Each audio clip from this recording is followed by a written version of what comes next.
हमें तुम्हें आपस में लड़ा के, हिंदुओं को, मुसलमानों को, सिखों को, ईसाइयों से और जात बिरादरी के नाम से लड़ा के, हमें तुम्हें लड़ा के ये बिल्लियों की रोटी खा रहे हैं और ये बंदर अपनी मौज ले रहे हैं। मैं बार बार बोलता हूं कि धर्म के नाम पे भड़का के, अब तुमने देखा मुरादाबाद की खबर सुनी होगी आपने, बजरंग दल वाली खबर। हाँ, सुन ली ना। हाँ। तो सबके पास पहुंच गई है। मैं तो हैरान हो रहा हूं कि बड़े से बड़े जो हाथे हैं, जो इंटरनेशनल बीफ यहां से सप्लाई होता है, वो सब के सब हिंदू भाइयों के हैं, एक भी मुसलमान का नहीं है। नाम उनके रख लिए अल कबीर। क्यों जी? सुनने को ऐसा लगे कि भी हाँ ये नाम मुसलमान नाम है मालिक कौन है? हिंदू। तो मतलब यहाँ पे तुम कह रहे हो कि गौ माता है, और छोटे छोटे पीस करके, मतलब जब से भाजपा सरकार आई है, हमारा देश बीफ का सबसे बड़ा व्यापारी हो गया। बिल्कुल। क्यों जी? तो कहाँ है गौ माता, कहाँ है सेवा, कहाँ है गौ माता की सेवा? ये सब ढकोसलेबाजी है। और मुरादाबाद, मेरा अमरोहा से हूं मैं, तो मेरे तो पास में मुरादाबाद है। तो बजरंग दल वाले ने क्या करा है, कल की ये खबर है, आप देख लो कि अपने आप ही मतलब गौ तस्करी कर रहे हैं। पहले हरियाणा में क्या हुआ था? हरियाणा में यही हुआ था, ट्रक वालों से भी पैसे लेने, उधर गाय वालों से, गौ वाले से भी पैसे लेने। ये सब भाई ढकोसलेबाजी है, ढकोसलेबाजी है। आखिर मैं तो ये कहता हूं, एक बात बताओ, जिन्होंने हमारा दिमाग इतना खराब कर दिया, मैंने पहले भी एक दो बार शायद मतलब बात करी थी, महाभारत देखी, महाभारत में कहीं भी जो है श्री कृष्ण जी ने कहीं पे भी गाय का पेशाब या गोबर नहीं खाते हुए दिखाया उन्हें। वो घी खा रहे हैं, वो पशुओं की सेवा कर रहे हैं। ठीक है, हम भी मानते हैं, मानना भी चाहिए। लेकिन एक बात बताओ, तुम्हारा दिमाग इतना खराब कर दिया, इतना खराब कर दिया कि तुम्हें मतलब उसको खाने को और पीने, पेशाब पीने के लिए और गोबर खाने तक के लिए दिमाग आपका पागल कर दिया है। बिल्कुल। तो ये सब ढकोसलेबाजी है। और फिर पकड़े भी वही गए। राम मंदिर पे हमला करने के लिए किसने बोला था? कौन निकले? वो भी हिंदू भाई निकले। फिर मतलब ये इंसानियत से गिर चुके लोग हैं। और संसद पे हमला किसने किया था? संसद में कौन थे बंदे?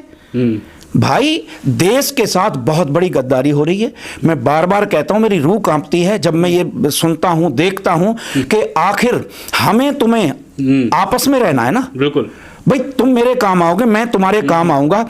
मुझे अब भी याद है कि हमारे गांव के अंदर मेरे फादर साहब की जब डेथ हुई थी, मेरे को भी इस बात का नहीं पता था, तो मेरे फादर साहब की जो अर्थी बनी थी, तो हमारा मुसलमान भाई बनाने आए थे।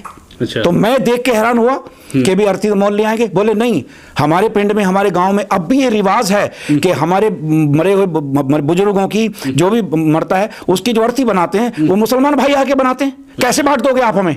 बिल्कुल, कैसे बढ़ सकता? लेकिन ये बात तो रहे लगातार में कहा जाता है कि जो बजरंग दल वाले हैं सबसे बड़े गोरक्षक हैं।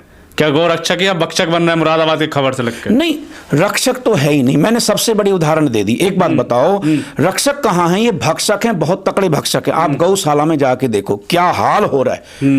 क्या रोड पे अपनी माँ को, भाई बेटा खाए थाली और माँ खाए नाली में, बेटा खा रहा थाली में और अब मां खा रही है नाली में। आखिर जिसे आप, और ये मैंने अभी आपको बोल दिया कि एक बात बताओ, देश के अंदर से जो भी चीज अंदर बाहर जा रही है, क्या वो मतलब सरकार को नहीं मालूम है? सबको पता है। यहाँ पे जी पन्नी बंद कर दो जी, ये डोर बंद कर दो जी, ये फलाना बंद कर दो जी। अरे भाई, तुम देश के अंदर आने क्यों दे रहे हो? बिल्कुल, आने क्यों दे रहे हो? तुम्हारे देश से मतलब के भी बीफ इतना सप्लाई हो रहा है, क्यों जाने दे रहे हो? ये बहुत बड़ी ढकोसलेबाजी है। मैंने पहले भी कहा था, धर्म के नाम पे लोगों को पागल बनाया जा रहा है, पागल बनाया जा रहा है। अगर लोग समझ जाएंगे तो ठीक है, नहीं तो आने वाली पीढ़ी जो है ना, वो गूंगी पैदा होगी। और जैसे वो यूज करेंगे, जैसे वो उन्हें मतलब वर्तेंगे, वैसे वो वर्ते जाएंगे। हमारे बच्चे हमें कोसेंगे, हमारे बच्चों की आत्मा हमें कोसेगी, याद रखना। बजरंग दल वाले याद होगा, हरियाणा में जुनैद नासिर को गौ तस्करी में ही जला दिया था। अब यहाँ फंसाने के लिए जो खुलासा हुआ है कि किस इंस्पेक्टर का ट्रांसफर करना था फंसाने के लिए, तो उसमें इस तरीके से हरकत कर रहे हैं। इसका मतलब करते सब कुछ चाहिए, क्या चाहते हैं कि देश में शांति ना रहे क्या? देखो, देश में अगर शांति रहेगी तो इनकी जो रोजी रोटी है ना, वो बंद हो जाएगी। ठीक, इसलिए आपने कहानी सुनी होगी कि चालाक बंदर ने दो बिल्लियों को आपस में लड़ा के ठीक है जी, वो कहानी बहुत मशहूर है, सबने सुनी होगी, कोई बहुत उसका विस्तार करने की जरूरत नहीं है।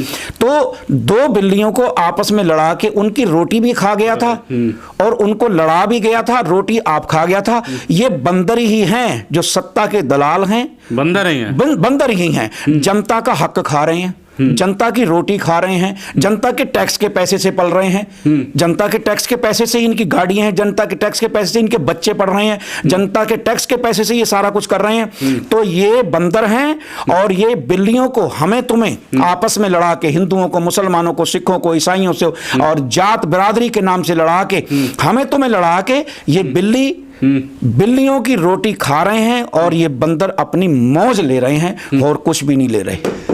जिस तरीके से मुरादाबाद की खबर आई है, उसके बाद जो तो है सोचने वाली बात है कि जो गौरक्षक के नाम पर किसी भी को भी मार भी देते। कई खबरें आई हैं कि मॉब लिंचिंग कर दी गई। जुनैद नासिर एक बड़ा उदाहरण है, जिन पर आरोप लगे बजरंग दल के ने जिंदा गाड़ी में जला दिया गया था, एक बड़ा उदाहरण है। मुरादाबाद में वो खुद गौकशी करते हैं, उसके बाद किसी और को फंसाने के लिए। तो आप खुद सोचिए, ये बात सोचिए और समझिए, अपने आंखों को खोलिए। जैसे कि सरदार जी ने कहा है कि समझिए, ये लोग आपको फंसा रहे हैं, भुला रहे हैं, फुसला रहे हैं ताकि वोट लिया जाए और आपस में लड़ा दिया जाए, क्योंकि मोहब्बत रहेगी तो इनके दाल जो है नहीं